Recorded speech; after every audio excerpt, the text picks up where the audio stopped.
Welcome back to the Lift Free and Diet Hard podcast. I'm your host, Andrew Coates.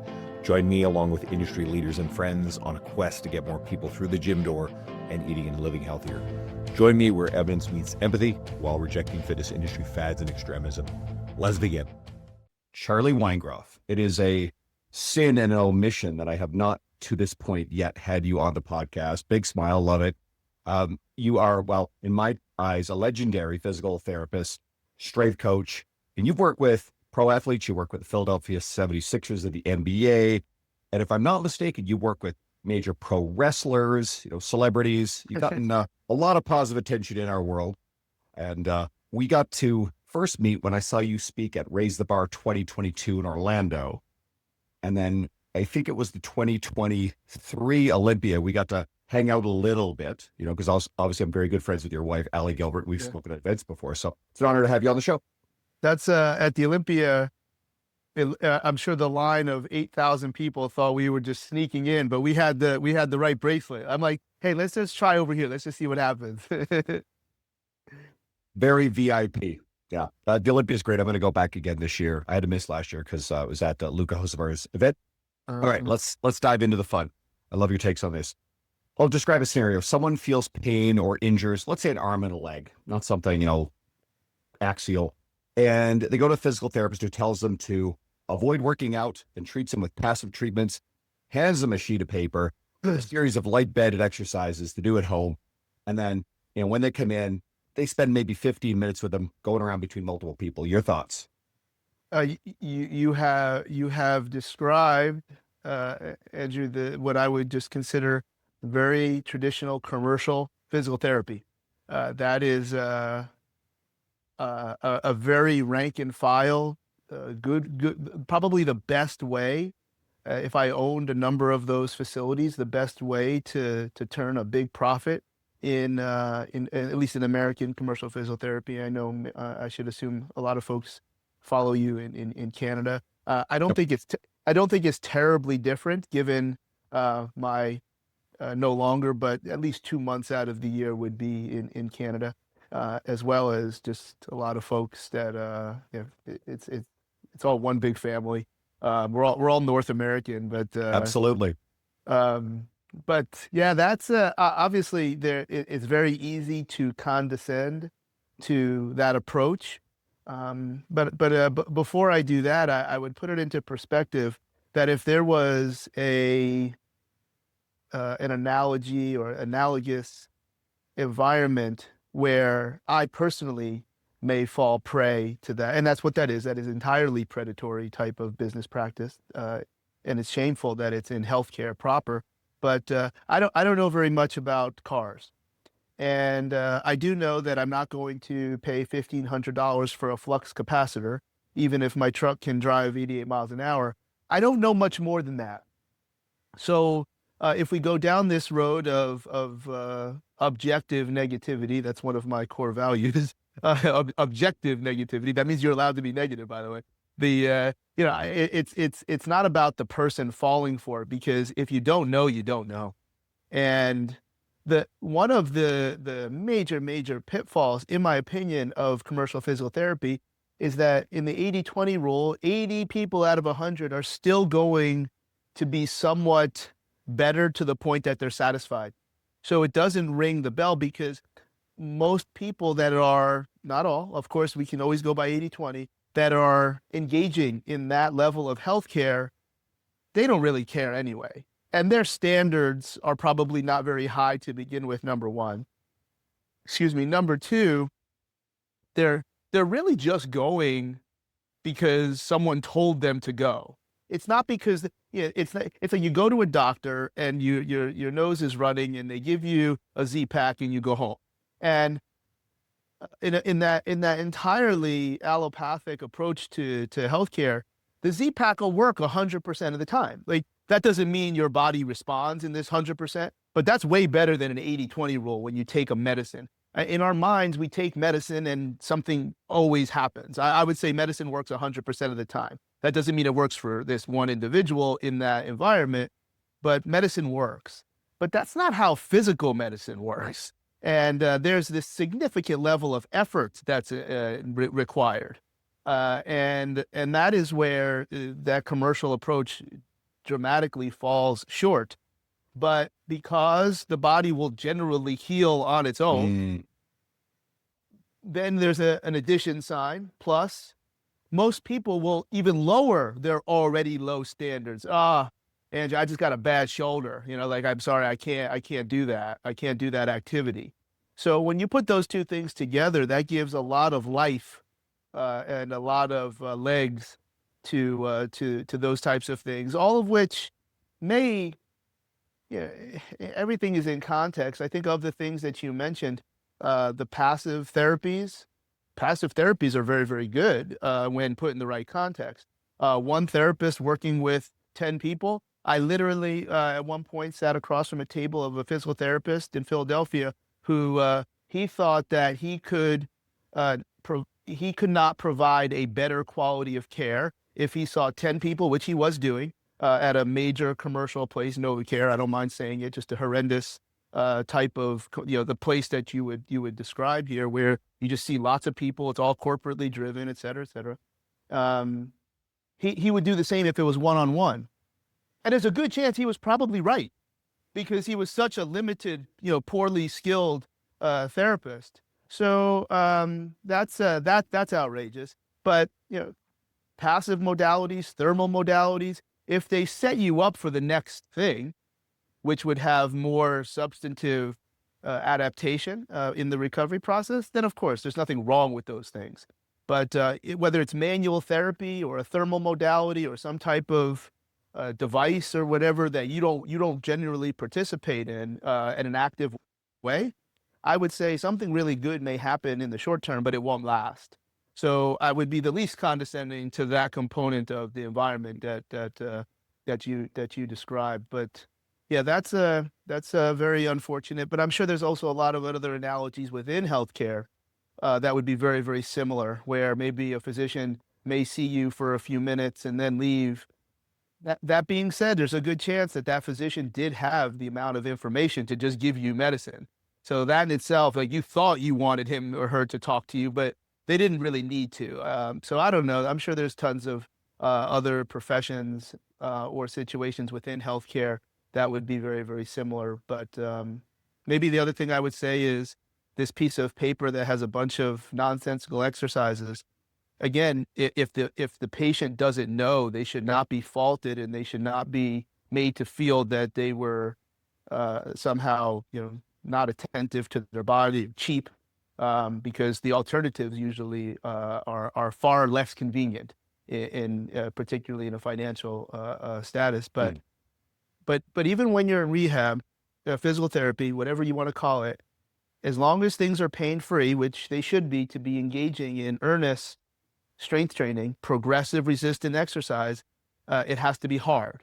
Now, it may not be as hard as it was before you hurt your shoulder, but it still has to be hard during that period of time for the adaptation to get stronger. It takes place. So that's also very important. So when you were condescending, talking about these lightly banded exercises, I believe you called them, that does it do nothing? Okay, are you burning calories? I don't think that's the goal. Burning two calories is not the goal of physical therapy. So these are things that absolutely should be be at least be aware of, so then we can minimize them. This episode is brought to you by Macros First. I've always struggled with nutrition tracking apps, even the slightest hassle or friction, and it breaks my habit. That changed with Macros First. When I tried it, I told my friend, the founder, Jacob, quote, "This is, well, let's just call it a certain other app on steroids. It's the easiest app to use, and it has a free barcode scanner," which, if you use tracking apps, you know this is a really big deal. I recommend Macros First to all my clients and friends, and even had them sponsor my 2024 conference. Here's an example feature I love: auto-calculate food portions. Let's say you've got 30 grams of protein left for the day, and you're thinking, how much chicken breast do I need to hit that? In other apps, you're left guessing serving sizes, hoping you get close to your 30-gram goal. With Macros First, just tell it the target you want to hit, and it tells you exactly how much to eat. No more macro Tetris. Other apps ask, how much do you eat? Macros First also lets you ask, how much should I eat? And while Macros First's premium version is incredible for any user, The basic version, which is nowhere near basic, is free to use. So you can go to either the Apple Store or Google Play to download. My rule of thumb with this stuff is if I'm going to work with a physical therapist, one, they have to have a strong understanding of strength and conditioning, value it, and encourage it appropriately. Right. That's kind of my big thing. The way I would parry that very strong statement, because remember, that's what you know, and a lot of patients or people listening may not. If you took if you reached into this bucket that had every strength and conditioning professional on earth in it, and you pulled one out, I would say pick a number after the number 9. Like 95% is some type of athletic mindset. Very very few people get into strength and conditioning. Personal training, the number goes down. That's a different. Even though the interventions are very very synonymous, those are two different settings and two different human beings. We continue to go to the left for physical therapy, where there's a lot of brilliant physical therapists that have nothing to do with anything athletic or strength and conditioning related. Yet they would still work in what is purported to be a sports medicine setting. That would be quite foolish.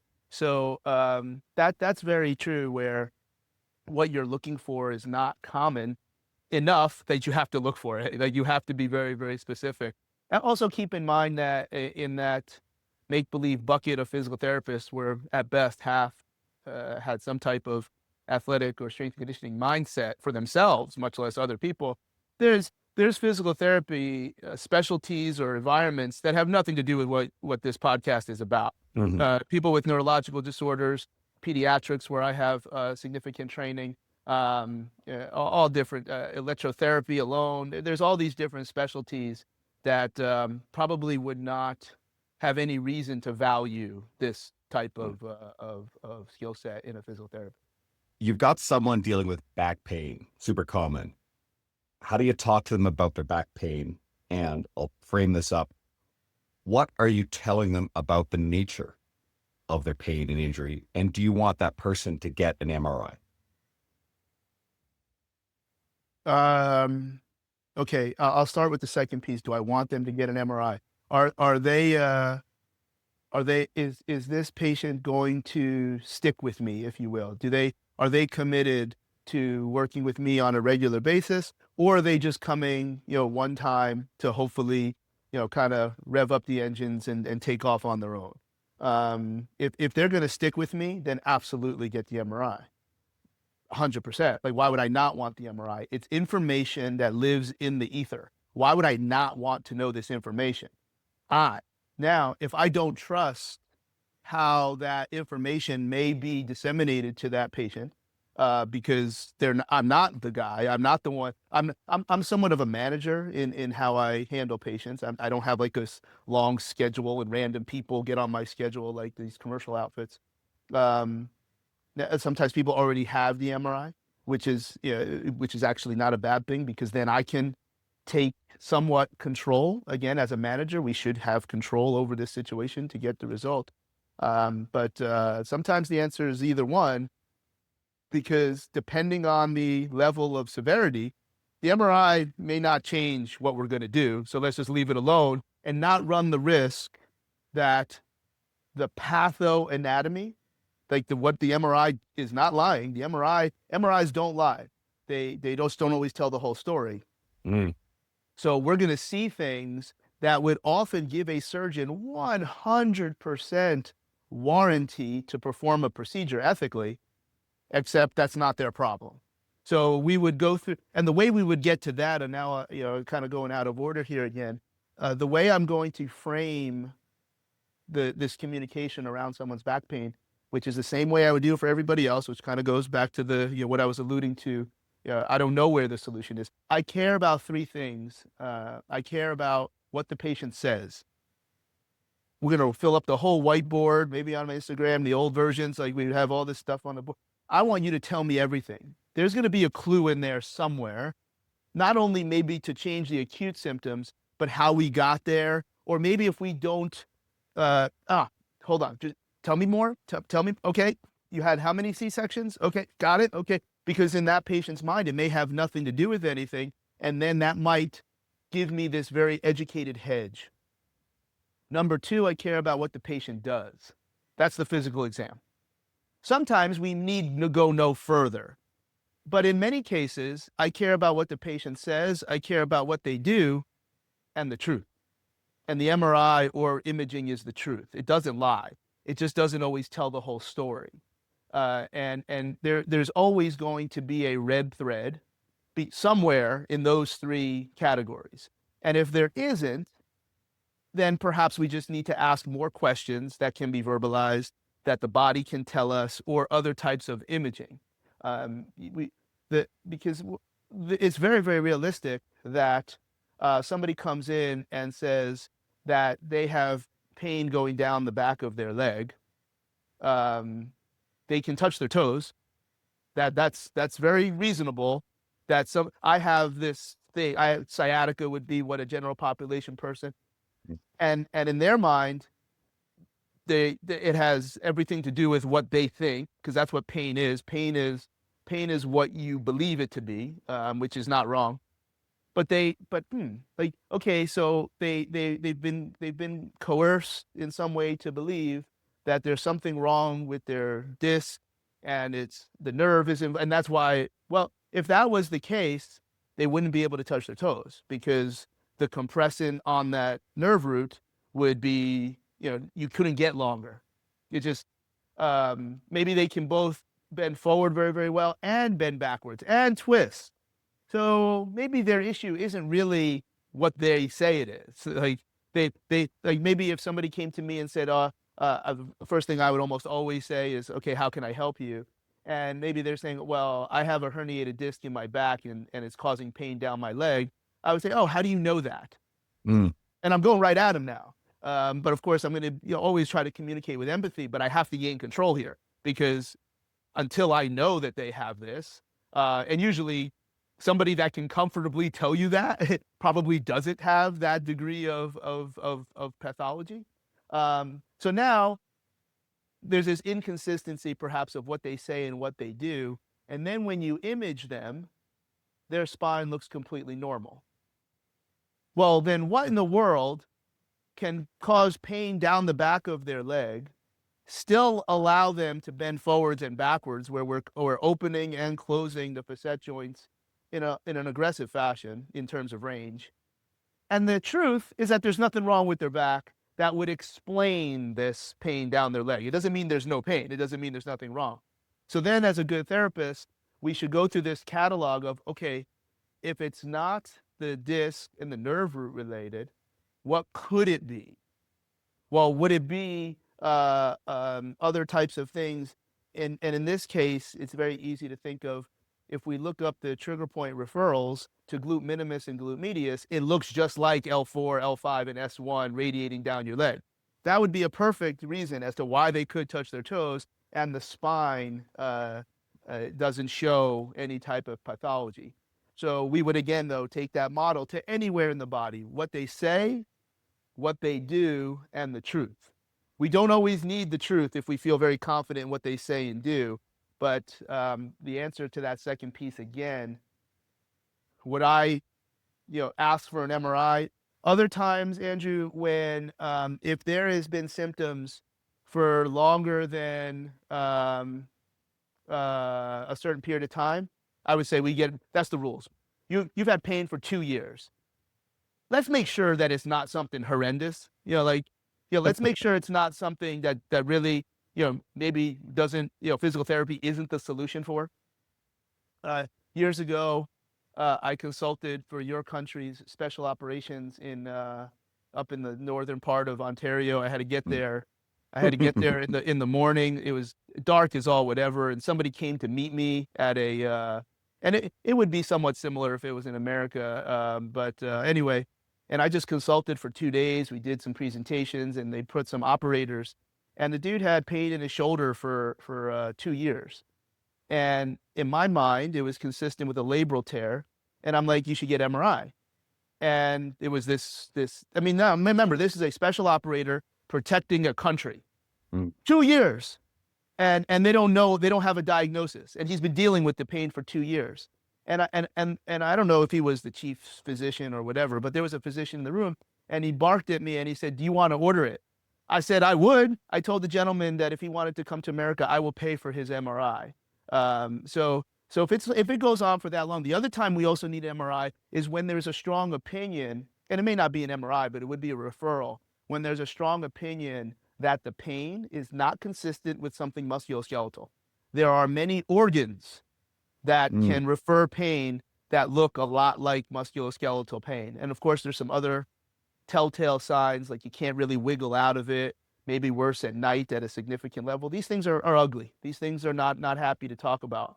And that would be another time where you would, in that case, I would be very vocal in getting imaging, or at least blood work to confirm that this is a musculoskeletal problem.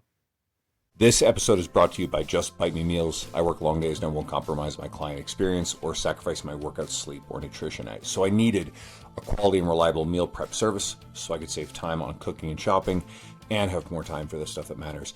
Net out the cost of groceries, and the service isn't as much as you might think. And regular impulsive food delivery apps, eating out, that costs way more anyway. I get more meal variety and less dishes to clean, and I've been referring clients to Just Bite Me Meals for a long time, and I recently started ordering myself. Food is great. The beef brisket tacos are my favorite so far, and there's a lot of menu choice. Your calories and macros are listed. The portions are great. You can order custom meals. They deliver to your door, or you can pick up from their storefront. And I'm sorry to listeners outside of Alberta, but Just Bite Me Meals is currently just in Edmonton, Calgary, Grand Prairie, and Fort McMurray. Ordering from Just Bite Me Meals made my life easier instantly. And you can get 10% off on all your orders using my code, Andrew Coates Fitness, all caps, on their website. That's Andrew Coates Fitness, all capitals, or go to the link and the code in the show notes. Now, what about the bedside manner of all this? Because we know that bedside manner matters and the language we use matters. So what are some of the ways that you will talk to people when they're dealing with this pain? It always has to be empathetic. And that's different for different people. Okay. Like if, sometimes like Charlie, oh man, you knew how did you nail that? How did you know? I'm like, I don't know. You just do it. Like you just kind of, any cliche that may exist to try to have, get in somebody's, in good graces to show that you actually care about what they're doing. Sometimes it can be, for lack of a better term, aggressive, where I'm like, Coates, listen, man, I think we can probably agree that whatever you've done thus far hasn't worked. Like that's not the way I just said that doesn't sound terribly empathetic, but we would have gotten to that point sometimes. But it has a hint of humor, and it's knowing the maybe. person in front of you, right? Yeah, that's what I'm trying to say. Like everybody's a little bit different. But when we whether sometimes it's citing some extraordinary numbers, like this many percent of people have this, pathoanatomy. I would say I'm wearing a Gaston's Gym T-shirt.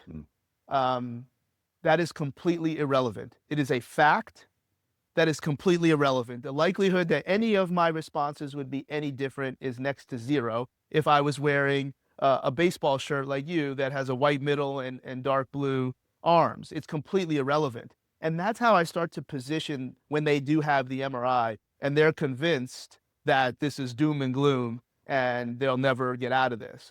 So the communication has to be crafted towards, Coates, all I know is that your back hurts. And this is a puzzle for me. And we're going to dump out all the pieces of the puzzle, and we're going to see what's in the box and what's missing. And from there, we're going to build a solution. And I don't know what that solution is yet until we go through what you say, what you do, and the truth. And I think there's a level of logic to what I'm saying. And again, it definitely would sound different for different people. But it's that logic that I think people start to, either they're already all in on it, or they start to break down a little bit in a positive way and start to go along with the process. Now, the truth be told, I don't know that I deal with it.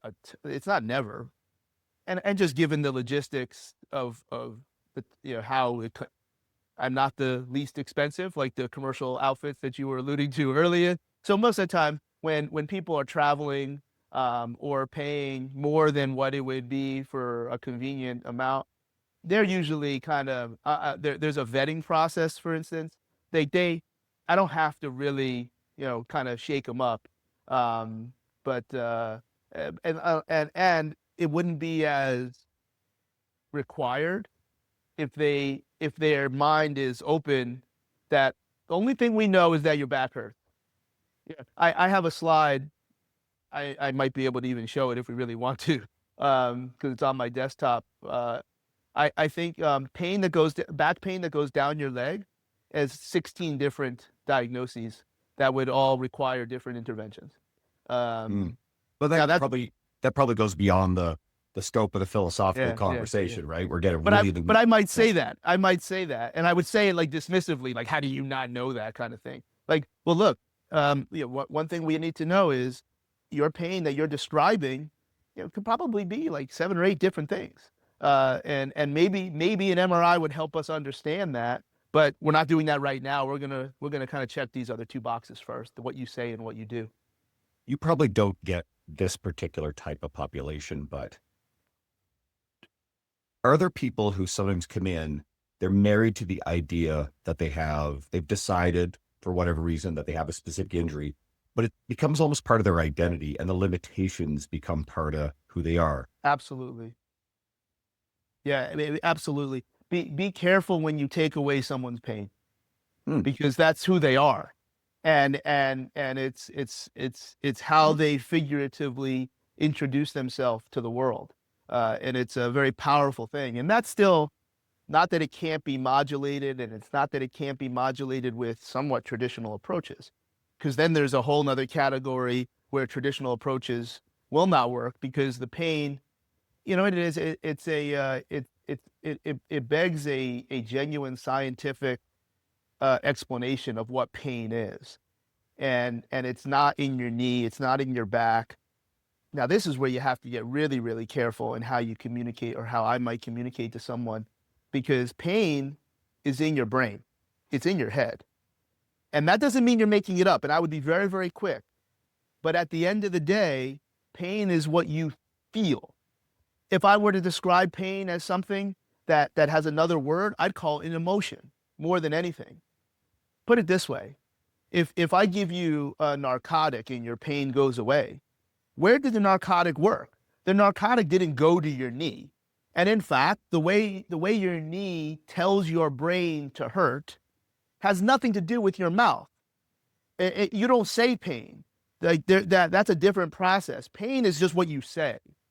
And let's say I'll make sure to not exceed the scope, but let's say the pain, there's certain nerves that come backwards up through the body. There's nerves that go down from the brain, and there's nerves that go up to the brain through this. Obviously, the spinal cord is where the brain sends its nerves, and then they embark on all these little rivers and estuaries off of the spinal cord.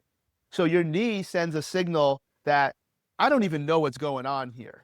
Because if you never heard of the word meniscus, and you don't know anyone that ever had a total knee replacement, and you never heard of a jumper's knee, you don't know any of these things, because in your world, in your brain, nothing has ever ring the bell. Like, you don't even know these things exist. You know how to build airplanes and things of this. You don't know these things. So the first thing, pain is like a mystery. So you don't know what it is. So the signal comes up to your spinal cord and goes to your brain, and it tracks in the thalamus, and then it goes to the posterior parietal cortex. Doesn't matter. I could call it whatever. And your brain starts to read these signals because they're unique, and it's like, do I know what this is? And in your brain, it starts to say, yes, that is a hurt knee. No, I have no idea what this is. Continue to sound the alarms. Pain is fear. Pain is this unaware knowledge of what's actually happening. So now we can, dare I say, transcend musculoskeletal components. Like, fear is like if you can't see in the haunted house. That's not pain, that's fear. So then your posterior parietal cortex sends a signal to the front of your brain where your emotion lives, like whether it's anger or, yes, that's supposed to hurt.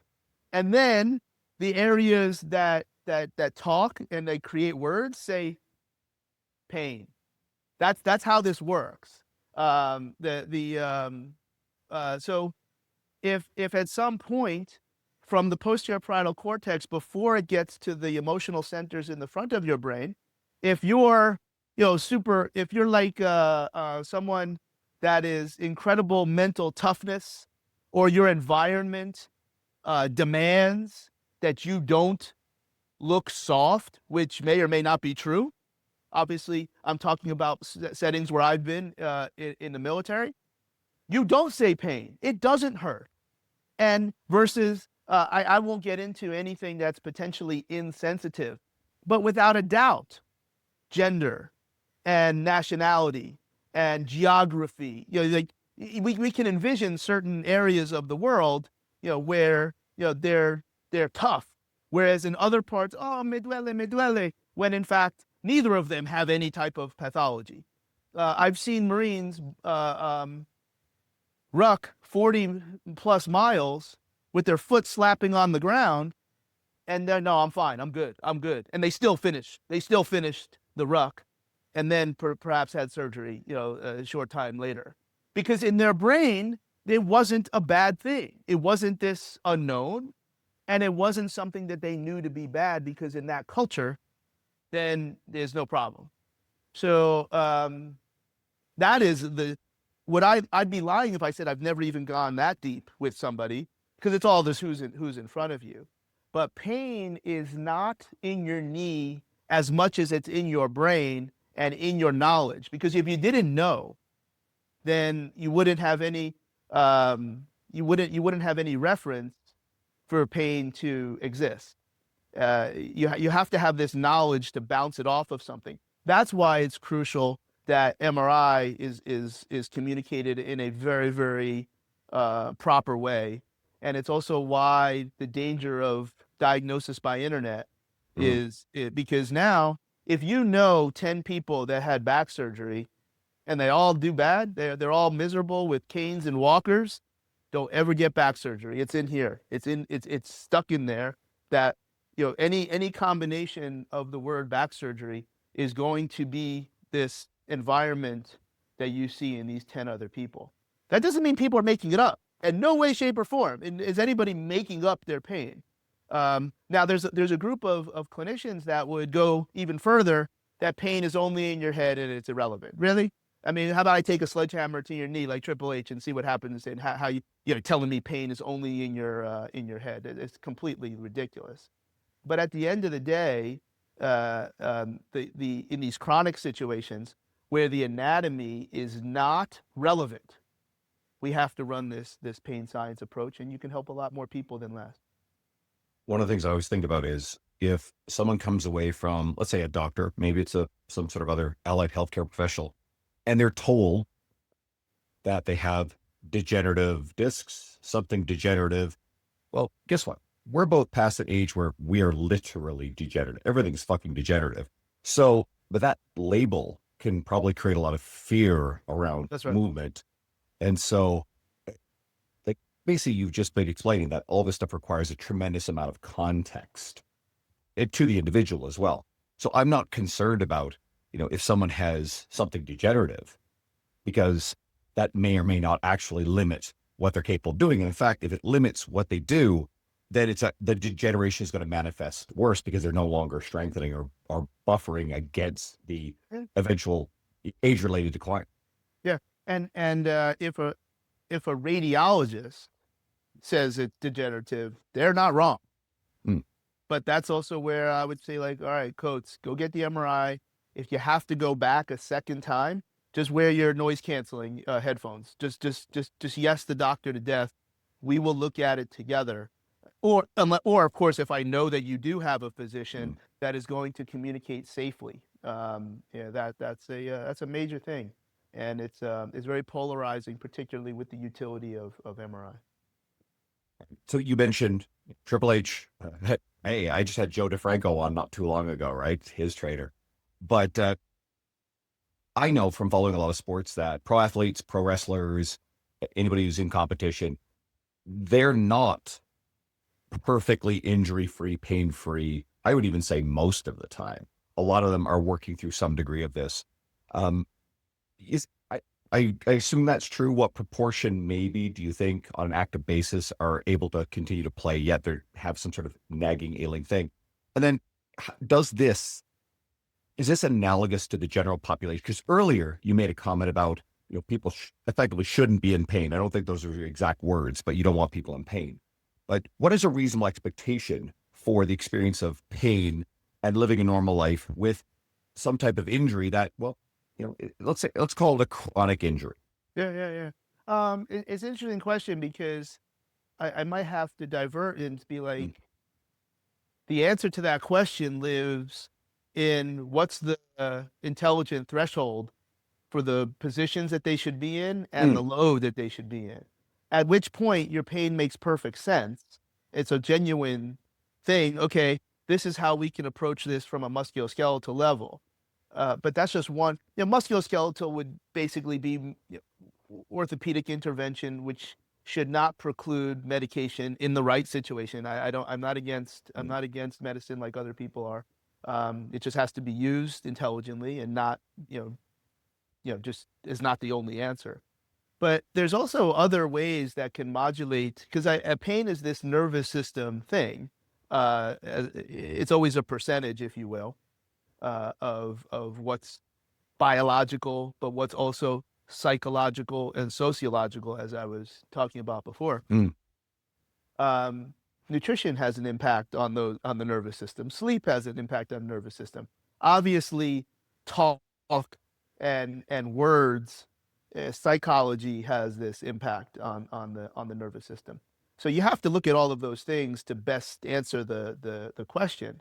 But if your pain doesn't make sense, number one, it will likely increase over time, because that's what pain is. Remember, the brain is constantly bouncing these signals off of the key areas of your brain to make heads or tails out of this. So when you can make heads or tails because you don't know what it, and you haven't been given words that you have accepted as valid or and truth, pain will increase.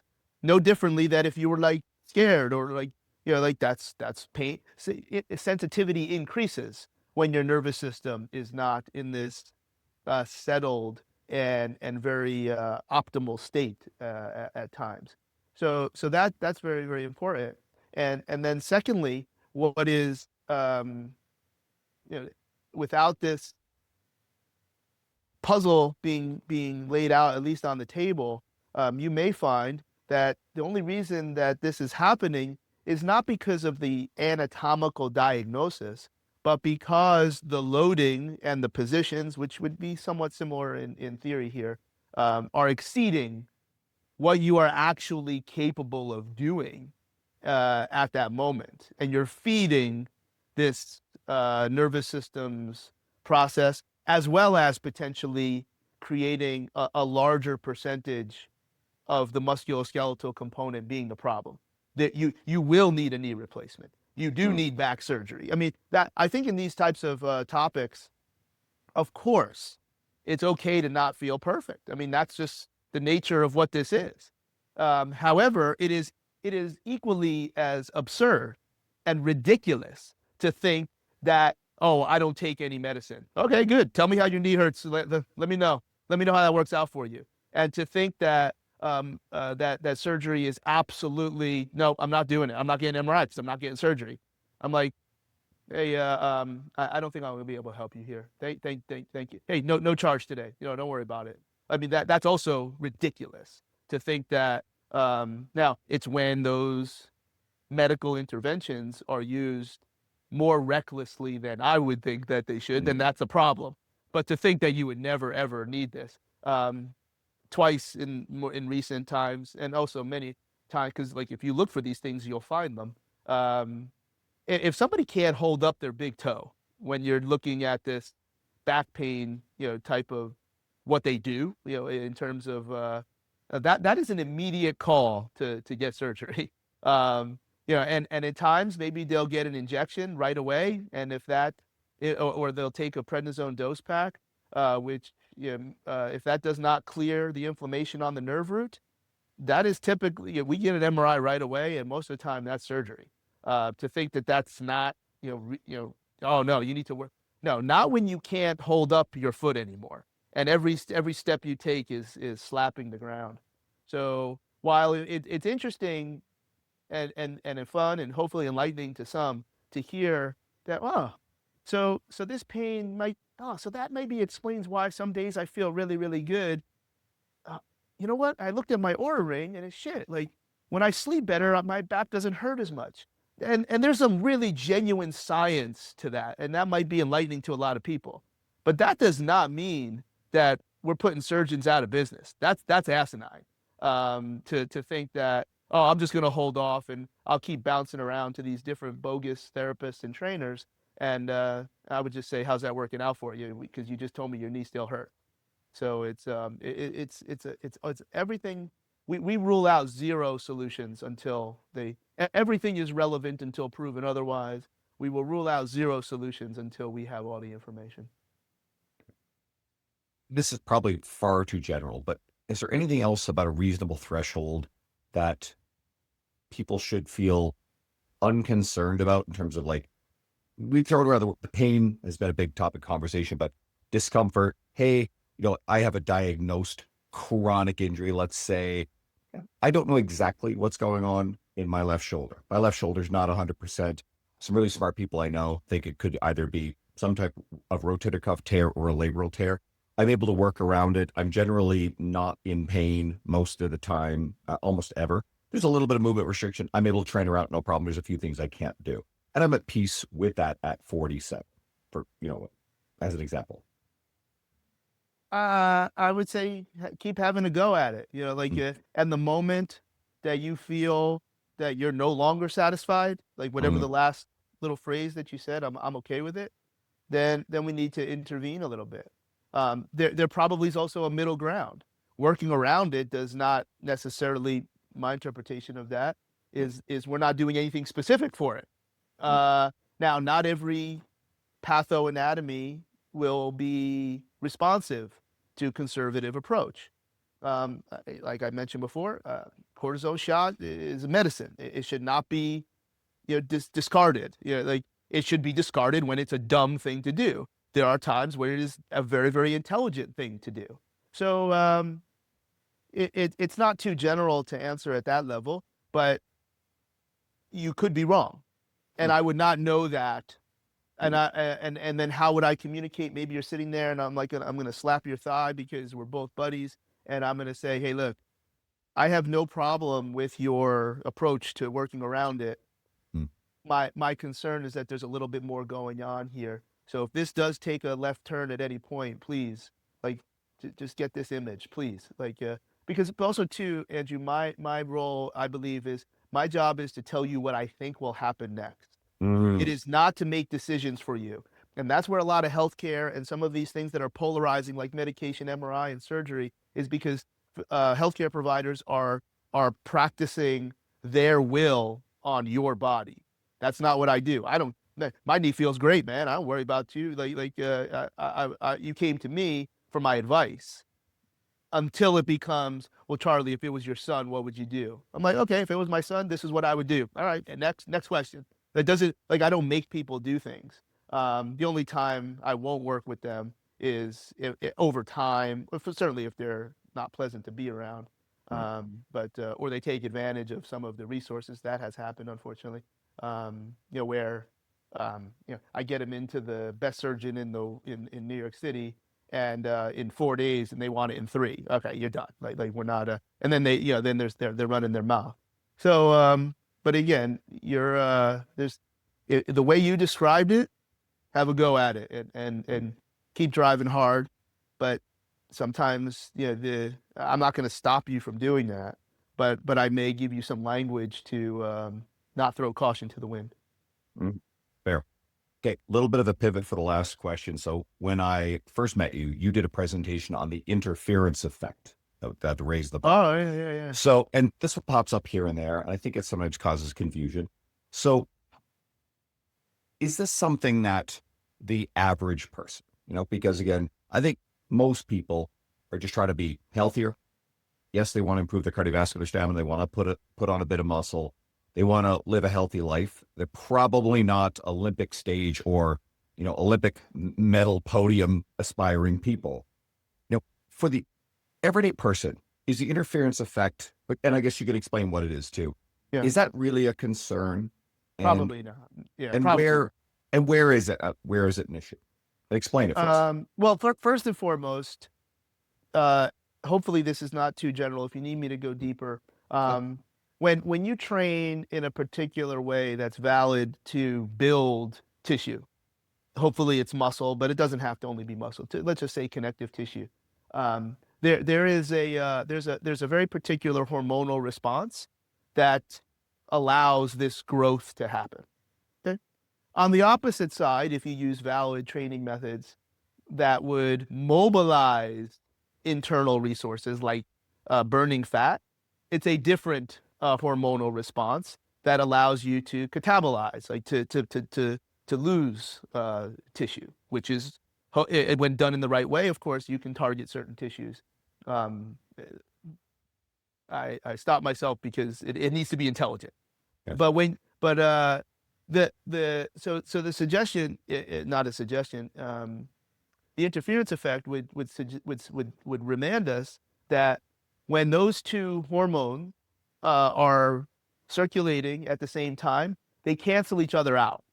Meaning the interference effect is such that you cannot significantly, which is part of your wording, you cannot significantly build muscle and lose body fat at the same time. Of course you can do some, but it would never be at the, like sometimes where people have incredible resources, usually time, they're training at this very, very powerful level where if they did one, not the other at the same way, they would have amazing results. But that's not the general population. That's not who we're talking about. So that's what the interference effect is. And if I remember correctly, it wasn't so much to create this awareness or elucidate this scientific concept, is that you're not allowed to say it doesn't happen. And that, because I think there are people that would say, no, interference effect isn't real. It's not a thing. Because you don't work with marathon runners, or you don't work with, power lifters, et cetera, et cetera. So, and that's okay. But they leave that part out. And I think a lot of that talk was really to, hopefully in a positive way, challenge those that were listening that okay, everything is contextual.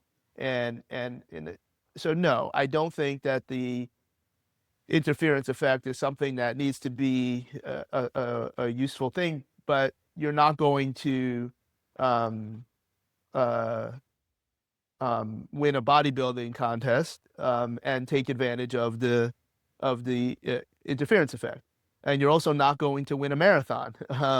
And then you're also not allowed to give me the one or two human beings that seem to have a genetic disposition, especially when you're completely unaware on what other drugs that they're taking to achieve what appears to have results that would violate the interference effect.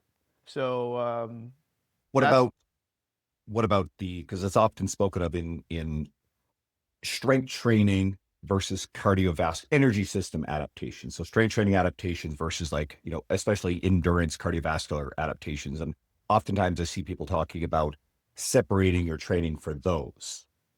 Well, look, only I will not categorize someone, because general population is a lot of people. You basically, your life does not depend on your physical prowess, but a lot of those general population, how they look has this incredible impact on their psychological profile, which then affects their job and how they operate in the boardroom, if you will. So whoever it is, the point is I've used the word intelligent a couple times here. Of course, including the same day, there are ways to organize and partition your biological resources, and that's what you get. It's not like you can't achieve all of these different things. but there's something to be said about being, in one way, maybe you'll get better at everything, but not be good at anything. Mm. That might be somebody I would put into a general population. And then at some point, if that demographic or avatar should change, well, then we've got to push and pull a little bit and do more of one thing and less of another. That could be within the same workout day. It could be over a week. It could be over 6 weeks, where we have a primary goal and we don't worry about a lot of these other things. And at some point, when you are an elite athlete, you may indeed sacrifice some long-term health benefits. It's the cost of doing business to be great at the physical task. That's for someone to decide. That's not for me to decide. We look at lifespan of bodybuilders, which is not a representative example for everyone to use, but it's a good example to describe, like, okay, the biological cost of walking around with that much tissue is significant. That the biological cost or risk of not having any muscle tissue is also very, very significant. So it's not so we just need to dance and hopefully follow messages that are intelligent. And there's a lot of there's way more right ways and satisfactory ways than there are bad. It just seems that the people love doing the bad ones. It seems like, and that's whatever. Is there anything specifically bad you're thinking of because you're laughing? For, let's say, the general population user, you might be like, okay, I'd caution you against doing it this way. Yes. How do I say it without throwing anybody under the bus? High intensity resistance training with minimal rest, Mm-hmm. constantly in a competitive environment, would be the dumbest way to train a general population person that there is. Okay. Yeah, that'd be dumb. There's next to no merit long term. Remember, everybody's going to get better in 6 weeks. Mm-hmm. And nobody said you weren't burning calories. And if you like how you look in the mirror, tell me how you look in 2 years trying to be sustainable with that nonsense. That should be avoided at all costs. Now, you see, like, there's way more right than less. All you have to do is just rest a normal amount and put real bumper plates on the bar and not trying to trick us into seeing all these bumper plates that are 10s and 25s. So let's lift heavier, let's rest longer, and let's see how that's sustainable. And there's no reason to have to fit this training session into this definable period of time, and much less it be a badge of honor that you somehow did it faster or you did more reps at this meaningless weight that within that period of time. So there's all you have to do is make a couple little changes, and it would probably be much more intelligent. Good. I don't think we've offended too many people with this conversation. I don't hate anybody, and I hope they don't hate me. I would also then suggest too that I'm simply answering a question that someone else asked me. I did not hack into this podcast and provide any information that was not solicited. I'll take all the blame for this stuff. I'm good. Yeah. And then if someone is truly offended by their lack of scientific information, don't confuse me for someone who cares. I brought you in here because I knew you'd be reasonably unfiltered. And quite frankly, I think you may have held back a little bit today. So I appreciate having you on.